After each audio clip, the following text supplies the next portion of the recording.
নাহমাদুহু ওয়া নুসাল্লি আলা রাসূলিহিল কারীম আম্মা বা'দ।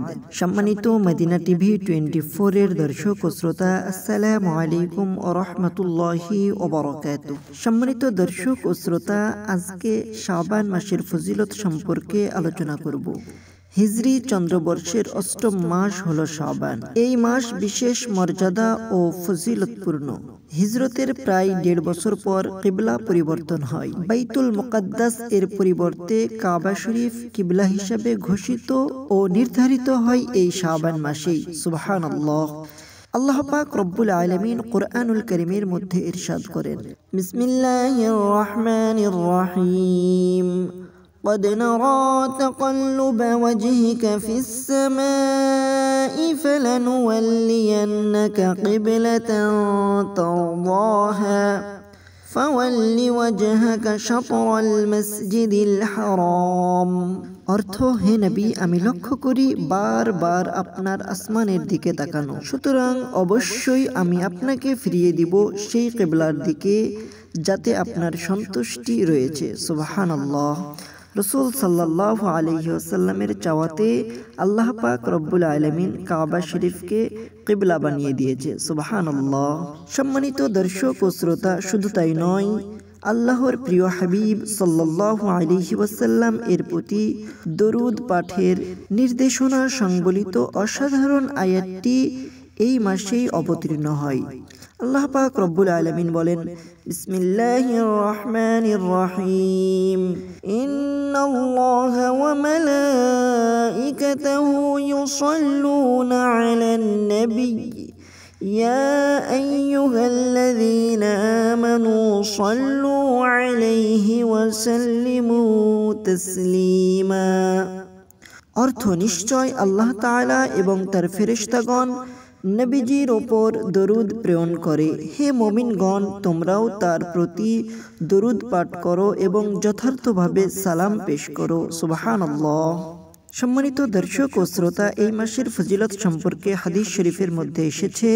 হযরত আনাস ইবনে মালিক রাদিয়াল্লাহু তাআলা আনহু থেকে বর্ণিত, তিনি বলেন, রাসূল সাল্লাল্লাহু আলাইহি ওয়াসাল্লাম বলেছেন, শাবান হলো আমার মাস।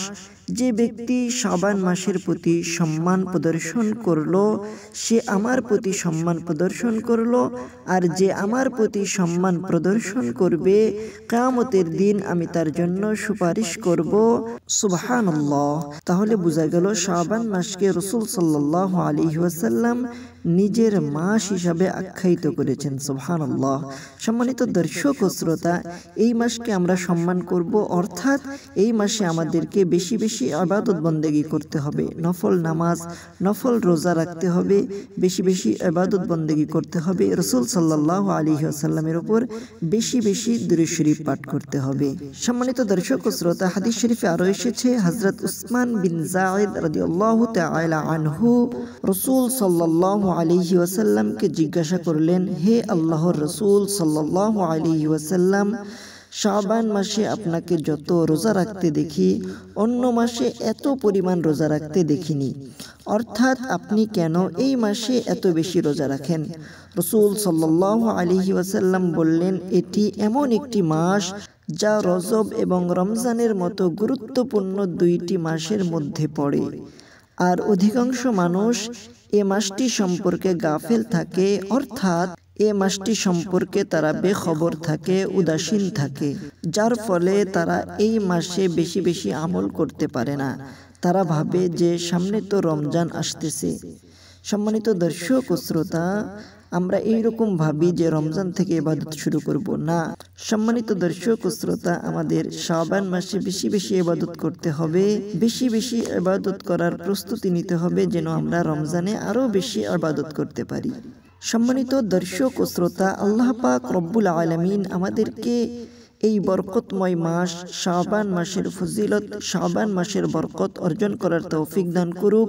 এই শাবান মাসে আমাদেরকে বেশি বেশি নফল ইবাদত, নফল নামাজ, নফল রোজা, কোরআন তেলাওয়াত, রাসূল সাল্লাল্লাহু আলাইহি ওয়াসাল্লামের প্রতি দুরূদ ও সালাম, বেশি বেশি জিকির আজকার এর মাধ্যমে এই মাসে বেশি বেশি ইবাদতের প্রস্তুতি নিয়ে রমজানে যেন আরো বেশি ইবাদত করতে পারি সেই তৌফিক দান করুন। সকলেই বলি আল্লাহুম্মা আমিন। সম্মানিত দর্শক ও শ্রোতা, আমাদের ভিডিওটি ভালো লাগলে লাইক করবেন, কমেন্টস করবেন, শেয়ারের মাধ্যমে আপনাদের বন্ধুদের কাছে পৌঁছে দিবেন। আপনি যদি আমাদের চ্যানেলের নতুন দর্শক হয়ে থাকেন, আমাদের চ্যানেলটি সাবস্ক্রাইব করে আমাদের সাথেই থাকবেন। সকলের সুস্বাস্থ্য কামনা করে আজকের মতো এখানেই বিদায় নিচ্ছি। আসসালামু আলাইকুম ওয়া রাহমাতুল্লাহি ওয়া বারাকাতুহু।